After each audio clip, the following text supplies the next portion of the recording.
Oggi a Ponzano è accaduta una cosa ignobile.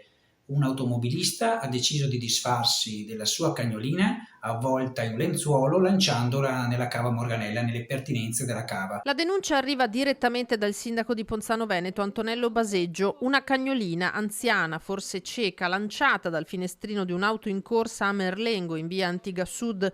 I mugolii dell'animale hanno attirato l'attenzione di alcuni passanti. Dei volontari EMPA hanno scavalcato la recinzione per soccorrere la bestiola, che nella caduta ha però riportato traumi gravissimi. Le sue condizioni sono abbastanza gravi per i traumi riportati e probabilmente non ce la farà. Dispiace solo che questi fatti possano avvenire ancora in questo periodo in cui gli animali d'affezione occupano un posto importante nella nostra vita. L'episodio è stato denunciato ai carabinieri. Il sindaco, profondamente indignato, ha subito lanciato un appello. Se c'è un cane c'è un padrone, se c'è un padrone c'è una famiglia, se c'è una famiglia c'è una casa.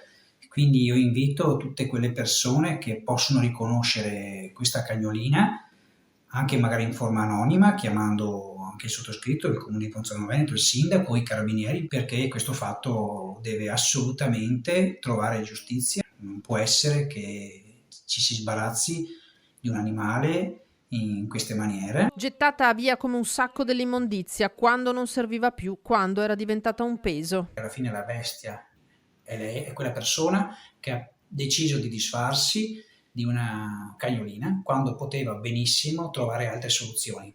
Quindi il mio invito è che chi ha visto, chi riconosce questa cagnolina possa aiutarci a trovare il colpevole, perché questa persona deve assolutamente pagare.